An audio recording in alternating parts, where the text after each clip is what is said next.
ഇറാന്റെ സാമ്പത്തിക വ്യവസ്ഥിതിയുടെ നട്ടെല്ലായ കാർഗ് എന്നറിയപ്പെടുന്ന ദ്വീപ് പിടിച്ചടക്കാൻ ഡൊണാൾഡ് ട്രംപ് പ്രത്യേകം സ്പെഷ്യൽ ഫോഴ്സിനെ ഇപ്പോൾ മിഡിൽ ഈസ്റ്റിലേക്ക് എത്തിച്ചു എന്ന വാർത്ത വരുന്നു. എന്നാൽ കർഗ് എന്ന ദ്വീപ് അവിടേക്ക് കടന്നു വരുന്ന അമേരിക്കൻ സൈനികരുടെ ശവപ്പറമ്പാക്കാൻ ഇറാൻ ഇപ്പോൾ ഒരുക്കിയിരിക്കുന്നത് FPV ഡ്രോണുകളാണ്. എന്താണ് ഈ ഡ്രോണിന്റെ പ്രത്യേകത? ആദ്യം നമുക്ക് ഈ ദ്വീപിനെ കുറിച്ച് മനസ്സിലാക്കാം. ഇറാന്റെ എണ്ണ സമ്പത്തെല്ലാം നിലനിൽക്കുന്നത് ഈ ദ്വീപിലാണ്. ഈ ദ്വീപിനെ നമ്മളൊന്ന് സൂം ചെയ്താൽ നമുക്ക് കാണാൻ സാധിക്കും. ഇതിൽ എണ്ണ കയറ്റുമതി ചെയ്യാനുള്ള എല്ലാ സൗകര്യങ്ങളും ഈ ദ്വീപിൽ ഇറാൻ ഏർപ്പെടുത്തിയിട്ടുണ്ട്. ഏകദേശം 20 ചതുരശ്ര കിലോമീറ്റർ ആണ് ഇതിന്റെ വലിപ്പം എന്ന് പറയുന്നത്. അതേസമയം ഇറാനിൽ നിന്ന് ഏകദേശം 25 കിലോമീറ്റർ ദൂരെയാണ് ഈ ദ്വീപ് നിലനിൽക്കുന്നത്. കുവൈത്തിൽ നിന്ന് ഏകദേശം 200 കിലോമീറ്റർ മാത്രമാണ് ഈ ദ്വീപിലേക്കുള്ള ദൂരം. അതുകൊണ്ട് തന്നെ അമേരിക്കയെ സംബന്ധിച്ചിടത്തോളം പെട്ടെന്ന് ഒരു മണിക്കൂർ കൊണ്ട് ഇങ്ങനെയുള്ള ഒരു മിന്നൽ ആക്രമണം കാർഗിൽ നടത്താൻ ഒരു പക്ഷേ സാധിക്കുമെന്നത് സംശയമില്ല. എന്നാൽ അത്തരത്തിലുള്ള ഒരു നീക്കം നടക്കുകയാണെങ്കിൽ ആ നീക്കങ്ങളെ പരാജയപ്പെടുത്താനാണ് ഇറാൻ ഇപ്പോൾ FPV ഡ്രോണുകൾ ഉപയോഗിക്കുന്നത്. എന്താണ് FPV ഡ്രോണുകൾ എന്നത് നമുക്ക് മനസ്സിലാക്കാം. ഇതൊരു FPV ഡ്രോണിന്റെ ഒരു ചിത്രമാണ്. ഒരു സാധാരണ ഡ്രോൺ പോലെ തന്നെയാണ്. എന്നാൽ ഇതിന്റെ ഒരു പ്രത്യേകത, ഇതിന്റെ മുൻഭാഗത്ത് നല്ല ഒരു ക്യാമറ ഉണ്ടാവും. ഇതിനെ കൺട്രോൾ ചെയ്യുന്ന വ്യക്തിയുടെ സ്ക്രീനിൽ ഈ ഡ്രോണിൽ കാണുന്ന ഈ ക്യാമറയിലുള്ള ദൃശ്യങ്ങൾ കൃത്യമായി ഇതിൽ കാണാൻ സാധിക്കും. സാധാരണ നമ്മൾ ഡ്രോണിനെ നമ്മൾ തന്നെ അന്തരീക്ഷത്തിലേക്ക് നോക്കി ആ ഡ്രോണിനെ നിയന്ത്രിക്കുന്നതാണ് പതിവെങ്കിൽ ഇത് അങ്ങനെയല്ല. നമ്മൾ ഈ ഡ്രോണിൽ ഇരുന്ന് ഒരു വാഹനത്തിൽ ഇരുന്ന് നിയന്ത്രിക്കുന്നത് പോലെയാണ് ഇതിനെ കൺട്രോൾ ചെയ്യുന്നത്. എന്ന് പറഞ്ഞാൽ ഈ ഡ്രോൺ പറന്നുകൊണ്ടിരിക്കുമ്പോൾ അതിന് മുൻഭാഗങ്ങളെല്ലാം കൃത്യമായി കാണാൻ സാധിക്കും. ആ മുൻഭാഗം സ്ക്രീനിൽ നോക്കിക്കൊണ്ടാണ് ഈ ഡ്രോണിനെ പറത്തിക്കൊണ്ടിരിക്കുന്നത്. അപ്പോൾ ഏതൊരു ലക്ഷ്യമാണോ മുന്നിൽ കാണുന്നത് ആ ലക്ഷ്യത്തിലേക്ക് എത്തിക്കുന്നത് വരെ ഇവിടെ വെച്ചുകൊണ്ട് കൺട്രോൾ ചെയ്യുക. ആ ക്യാമറ നോക്കിക്കൊണ്ടാണ് ആ ക്യാമറയിലെ ദൃശ്യങ്ങൾ കണ്ട് ആ ക്യാമറയിലൂടെ കാണുന്ന ദൃശ്യങ്ങളെ ലക്ഷ്യമാക്കിയാണ് ഈ ഡ്രോൺ പറത്തുന്നത്. അതുകൊണ്ട് തന്നെ ഒരു ടാങ്ക് ഉണ്ട് എന്ന് സങ്കല്പിക്കുക. ഒരു യുദ്ധ ടാങ്ക് ഒരു ഭാഗത്തുണ്ടെങ്കിൽ ആ ടാങ്കിന് അടുത്തേക്ക് ചെല്ലുമ്പോൾ ഈ ഡ്രോണിന്റെ ഈ ക്യാമറയിൽ ടാങ്ക് കാണാൻ സാധിക്കും. ഉടനെ തന്നെ ആ ടാങ്കിനെ ലക്ഷ്യമാക്കി ഇതിനെ പറത്താൻ ഡ്രൈവ് ചെയ്യുന്നത് പോലെ ഇതിനെ നിയന്ത്രിക്കുന്ന വ്യക്തിക്ക് സാധിക്കും. അതൊരു വ്യക്തിയെ ആകാം, അതുപോലെ തന്നെ ടാങ്ക് ആവാം, ഒരു ഹെലികോപ്റ്ററിന് വരെ ഇതുപോലെ ലക്ഷ്യമിടാൻ സാധിക്കും. ഈ ഡ്രോണിൽ സ്ഫോടക വസ്തുക്കൾ ഉൾപ്പെടുത്തുന്നു.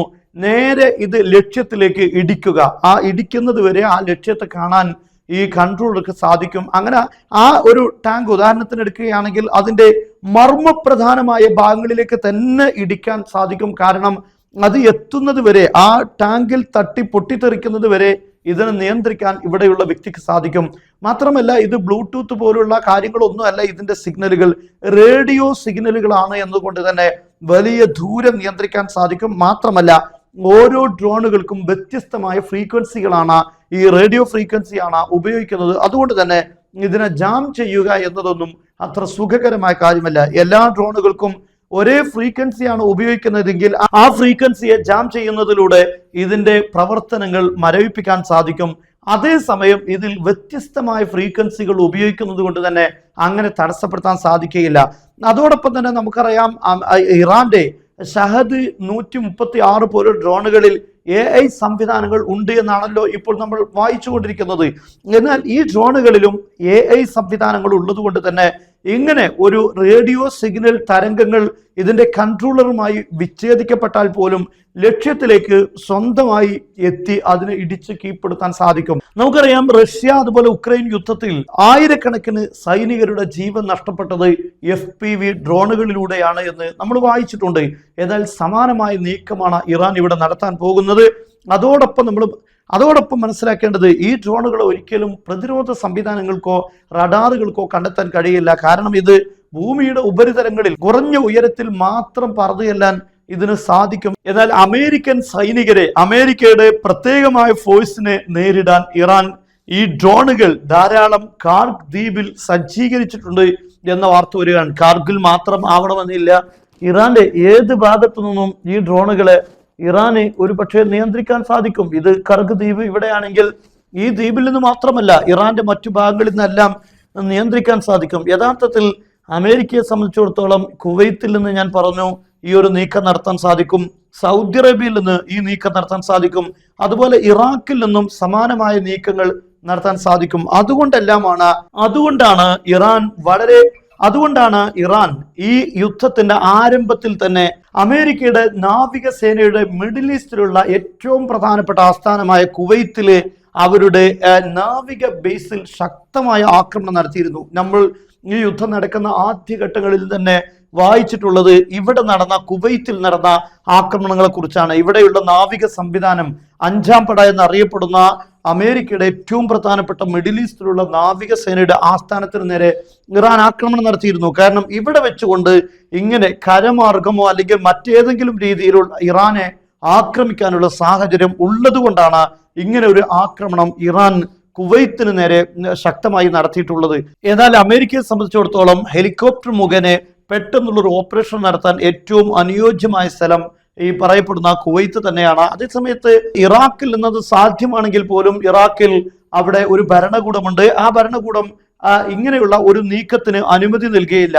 എന്നാൽ ഇറാന് എതിരെ നിൽക്കുന്ന കുർദുകൾ ഇവിടെ ഇറാഖിലുണ്ട്. അതുകൊണ്ടാണ് ഇറാൻ ഈ യുദ്ധത്തിന്റെ പല ഘട്ടങ്ങളിലും ഈ ഇറാഖിലുള്ള കുർദുകൾക്ക് നേരെ ആക്രമണം നടത്തിയത്. ഇങ്ങനെ അതിശക്തമായ രൂപത്തിലുള്ള ഒരു പ്രത്യാക്രമണത്തിന് അല്ലെങ്കിൽ ഇങ്ങനെയുള്ള ഏതൊരു നീക്കം നടത്തിയാലും അതിനെ പരാജയപ്പെടുത്താനുള്ള ശക്തമായ സംവിധാനം ഇപ്പോൾ ഇറാൻ കാർഗ് ദ്വീപിൽ ഒരുക്കി വെച്ചിട്ടുണ്ട് എന്നതാണ് ഇതിലൂടെ നമുക്ക് മനസ്സിലാക്കാൻ സാധിക്കുന്നത്. സ്വാഭാവികമായും ഈ ദ്വീപുകളുടെ എല്ലാം സുരക്ഷ ഇറാൻ വളരെ മുൻകൂട്ടി തന്നെ ഉറപ്പുവരുത്തിയ കാര്യമാണ്. ഇറാനെ സംബന്ധിച്ചിടത്തോളം ഇവിടെ ധാരാളം ദ്വീപുകളുണ്ട്. ഇവിടെ നമുക്ക് കാണാൻ സാധിക്കും കഷം എന്നറിയപ്പെടുന്ന ഒരു ദ്വീപ്, വലിയൊരു ദ്വീപുണ്ട്. അതുപോലെ തന്നെ ഗ്രേറ്റർ തമ്പ്, അതുപോലെ ലേസർ തമ്പ്, അബൂ മൂസ തുടങ്ങിയിട്ടുള്ള ഈ 3 ദ്വീപുകളും UAE-യുമായി തർക്കത്തിൽ നിൽക്കുന്ന ദ്വീപുകളാണ്. ഇത് UAE-യുടെ റാസുൽ ഖൈമയാണ്. നമുക്കറിയാം ഇവിടെ നിന്ന് ഇറാനെതിരെ, അതായത് ഹൊർമുസ് കടലിടുക്ക് പിടിച്ചടക്കാൻ, ഇവിടെയുള്ള നിയന്ത്രണം ഏറ്റെടുക്കാൻ ഈ ദ്വീപുകളെ UAE-യിൽ വെച്ചുകൊണ്ട് ലക്ഷ്യം വെക്കാൻ, ഈ ദ്വീപുകളെ നിയന്ത്രണം ഏറ്റെടുത്തു കഴിഞ്ഞാൽ സുഗമമായി നിയന്ത്രിക്കാൻ സാധിച്ചേക്കാം. അതുകൊണ്ട് ഈ ഗ്രേറ്റർ തമ്പ്, അതുപോലെ തന്നെ ലേസർ തമ്പ്, അബൂ മൂസ തുടങ്ങിയ ഈ UAE-യുമായി തർക്കത്തിലിരിക്കുന്ന ഈ ദ്വീപുകൾ പിടിച്ചെടുക്കാനും അമേരിക്ക ശ്രമം നടത്തുന്നുണ്ട്.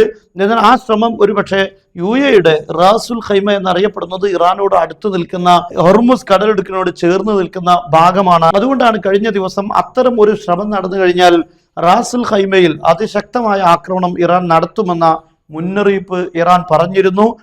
പക്ഷെ അത്തരത്തിലുള്ള നീക്കം ഇതുവരെ ഉണ്ടായിട്ടില്ല. എന്നാൽ വാർത്തകളിൽ ഇപ്പോൾ പ്രധാനമായും ചർച്ച ചെയ്യപ്പെടുന്നത് കാർഗ് എന്നറിയപ്പെടുന്ന ഇറാനെ സാമ്പത്തികമായി തളർത്തുക എന്ന ലക്ഷ്യത്തിൽ ഈ ദ്വീപ് പിടിച്ചെടുക്കാനാണ്.